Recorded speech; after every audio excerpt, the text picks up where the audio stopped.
Sometimes it is a room in the style of Louis XVI, so cheerful that even on the first evening I did not feel particularly unhappy there, a room where thin columns, effortlessly supporting the ceiling, parted with such grace to make room for a bed, not obscure her. Sometimes it was completely unlike her, small, but with a very high ceiling, partially furnished with mahogany, hollowed out at a 2-story height. A pyramid, where I was morally poisoned in the first second by the unfamiliar smell of nard and was convinced of the hostility of the purple curtains and the impudent indifference of the wall clock chirping with might and main, as if I were not there, where, alien to everything here, a merciless square mirror on legs, obliquely blocking one of the corners of the room, crashed into the pacifying filling of the space I had already explored with some sort of wasteland, which always gave the impression of surprise, where my thought, which had struggled for hours to disperse itself, to stretch itself high in order to take the exact shape of the room and fill its gigantic funnel to the top, was tormented for many painful nights, while I lay with open eyes, with a beating heart, straining my hearing, trying not to breathe through the nose until habit changed the color of the curtains, silenced the clock, inspired pity for the slanting cruel mirror, softened, if not completely expelled the smell of nard, and did not noticeably reduce the height of the ceiling that was conspicuous.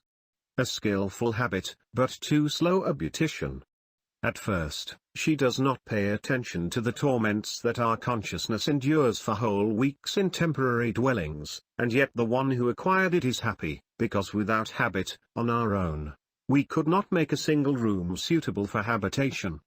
Now I was finally awake. My body described the last circle, and the kind angel of confidence stopped everything in my room, pulled a blanket over me and in the darkness more or less correctly replaced the chest of drawers, a desk, a fireplace, a window to the street and 2 doors. But although I now knew for sure that I was not in those rooms, whose appearance, although not clear enough, for a moment resurrected an inexperienced awakening in front of me, hinting that I could be there too, my memory was given an impetus. I usually didn't try to fall asleep immediately. Almost all night I remembered how we lived in Combray, with my great-aunt, in Belbec, in Paris, in Doncières, in Venice and in other cities. I remembered the area, the people I knew there, what I myself kept up with, noticed them and what others have told me about them.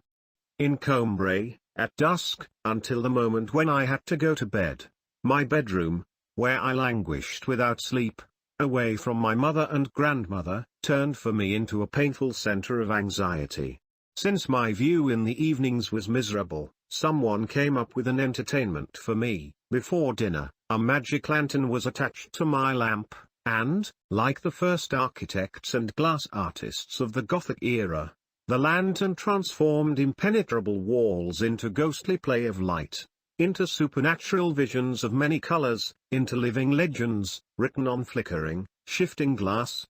But that only made me sadder, because even the change in lighting was destroying my habit of the room, a habit that, apart from the agony of lying in bed, made me bearable here. Now I did not recognize my room and felt uncomfortable, as in a hotel room or in a chalet, where I would have got for the first time directly from the train. Consumed by evil intent. Gollo was cowardly on horseback, leaving a triangular grove that covered the hillside with dark green velvet. He trembled towards the castle of the unfortunate Genevieve of Brabant,